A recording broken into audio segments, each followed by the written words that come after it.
जय हिंद साथियों, आइए क्वेश्चन है। किसी कक्षा के 3 सेक्शन ए बी और सी में छात्रों का अनुपात 5:8 है। यदि सेक्शन ए बी और सी में क्रमशः 15, 16 और 9 नए छात्रों को प्रवेश दिया जाता है तो अनुपात बदलकर 10, 9, 11 हो जाता है। तो नए प्रवेश के बाद कक्षा में छात्रों की संख्या कितनी है, एक बार ध्यान दीजिएगा। प्रवेश होने के बाद छात्रों की नया संख्या आपसे पूछा गया था। हम यहाँ देखिए ऐसा कर लेंगे, हम ये मान लेते 3 सेक्शन है, ए है, बी है और ये सी है। तो एबीसी में जो अनुपात दिया हुआ है 10, 9, 11, जिसका वैल्यू निकालना उसको ऊपर में लिख लेंगे। 10, 9 और 11 आपको दिया हुआ है।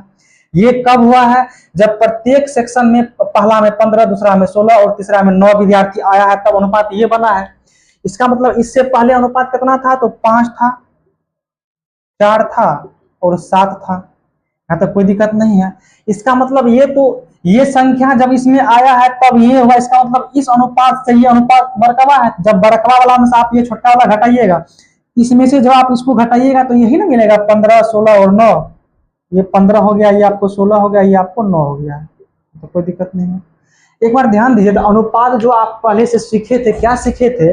अगर 2 या 3 अनुपात दिया हुआ है, दोनों के बीच का अंतर यहाँ बराबर है और दोनों में समान संख्या, दोनों का तीनों का, यदि दोनों के बीच का अंतर यदि आपको बराबर है और यहाँ जो कमी या वृद्धि होगा वो समान संख्या होगा, तब क्या ये दोनों के बीच का अंतर बराबर, जो संख्या यहाँ दिया हुआ रहता था वो बराबर कर देते थे। लेकिन अंतर यहाँ 10 से कितना 5, यहाँ 5 का अंतर है।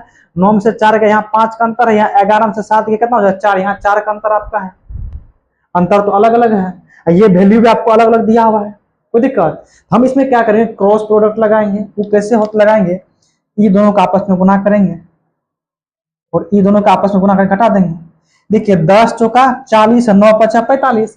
10 चौका 40 और 9 पचा 45। 40 में से 45 घटेगा 5 है ना बचेगा।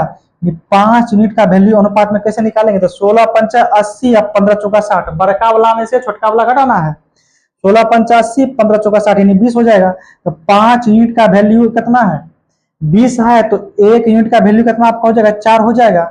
हमको तो निकालना है टोटल कक्षा में छात्रों की कुल संख्या। तो 10, 9, 19, 11 कितना आपका हो जाएगा? 30 हो जाएगा। 1 यूनिट का वैल्यू 4 है तो 30 यूनिट का वैल्यू 30 से गुना कर देंगे। 30 गुना 4 यानी आपका ये 120 हो जाएगा। आप इसको